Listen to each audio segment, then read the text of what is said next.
गृह मंत्री अमित शाह के बयान को लेकर सियासत जारी है। इसे लेकर विपक्ष के नेता लगातार हमला बोल रहे हैं। वहीं इसी बीच उत्तर प्रदेश में बहुजन समाज पार्टी ने कई जिलों में प्रदर्शन किया और गृह मंत्री से माफी की मांग की। बसपा के प्रदर्शन और विपक्ष के बयानों के बीच सीएम योगी आदित्यनाथ इस मामले में बचाव के लिए सामने आए। उन्होंने कहा, आजादी के दौरान और स्वतंत्र भारत में अम्बेडकर जी का बहुत योगदान था। देश के पूर्व प्रधानमंत्री श्रद्धेय श्री अटल बिहारी वाजपेयी जी की 100वीं जयंती 25 दिसंबर को है। इसे खास बनाने के लिए देश के कोने कोने में तरह तरह के आयोजन किए गए हैं। वहीं उत्तर प्रदेश के लखनऊ में खास तौर से अटल युवा महाकुंभ का आयोजन किया गया। इस दौरान रक्षा मंत्री राजनाथ सिंह ने कहा, अटल बिहारी वाजपेयी जी के व्यक्तित्व से भारत ही नहीं बल्कि दुनिया के बहुत से लोग अच्छे से परिचित हैं। उनके व्यक्तित्व में एक अद्भुत सरलता हमें देखने को मिलती है। उनका स्वभाव विनोदी था।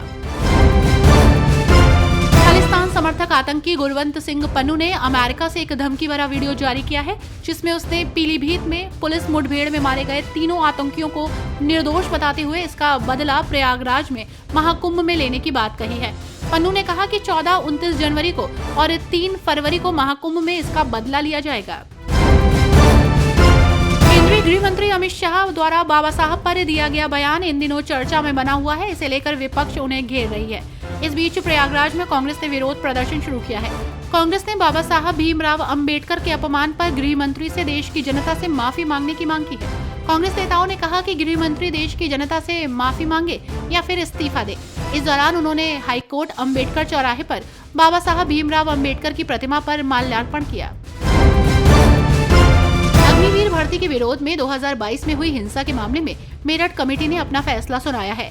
कमेटी ने हिंसा करने वाले 69 लोगों से लगभग 12 लाख रुपए की वसूली करने का आदेश दिया है। ये वसूली सरकारी संपत्ति को हुए नुकसान की भरपाई के लिए की जाएगी। राजस्व की वसूली के आदेश जिलाधिकारी अलीगढ़ को दिए गए हैं।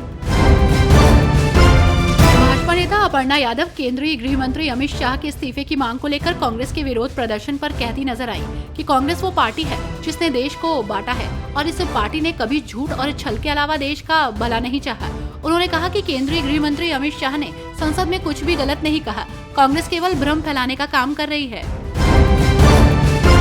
यूपी के फिरोजाबाद मोहल्लेगंज में एक जूट की दुकान और कपड़े के गोदाम में आग लग गई। आग लगने की सूचना स्थानीय पुलिस और दमकल विभाग को दी गई। मौके पर पहुंची दमकल की गाड़ियों ने समय रहते आग पर काबू पा लिया। प्रत्यक्षदर्शियों के मुताबिक देर रात नीचे बनी जूट की दुकान में अचानक तेजी से धुआं और लपटें उठने लगी। दुकान के अंदर से लपटों को बाहर आता देख लोगों ने समय रहते फायर ब्रिगेड और स्थानीय पुलिस को जानकारी दी। अलीगढ़ जिला कारागार में 22 बंदी HIV पॉजिटिव हैं। इनमें 6 बंदी हाथरस के रहने वाले हैं। चिकित्सकों द्वारा इनका नियमित परीक्षण किया जा रहा है। निरंतर दवाई भी दी जा रही है। एक रिपोर्ट के मुताबिक 2022 में जेल में 16 बंदी HIV पॉजिटिव थे, लेकिन अब कुल संख्या में 6 मरीजों का इजाफा हो गया है। विपक्षी दलों पर हमला बोलते हुए सोशल मीडिया एक्स पर एक पोस्ट में उप मुख्यमंत्री और भाजपा के वरिष्ठ नेता केशव प्रसाद मौर्य ने कहा, भारत रत्न बाबा साहब डॉक्टर भीमराव अंबेडकर ने अपना जीवन दलितों, पिछड़ों और वंचितों के अधिकारों के लिए समर्पित किया, लेकिन सपा, बसपा और कांग्रेस ने उनके विचारों का इस्तेमाल केवल वोट बैंक की राजनीति के लिए किया।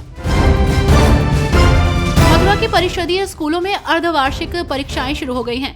जिले में संचालित 1536 परिषदीय स्कूल और 10 कस्तूरबा गांधी बालिका विद्यालयों में पहले दिन कक्षा 1 से 5 तक के विद्यार्थियों ने समस्त विषयों की मौखिक परीक्षा दी। कक्षा 6, 7 और 8 का पहली पाली में बेसिक क्राफ्ट, कला, कृषि, गृह शिल्प विषयों का पेपर हुआ।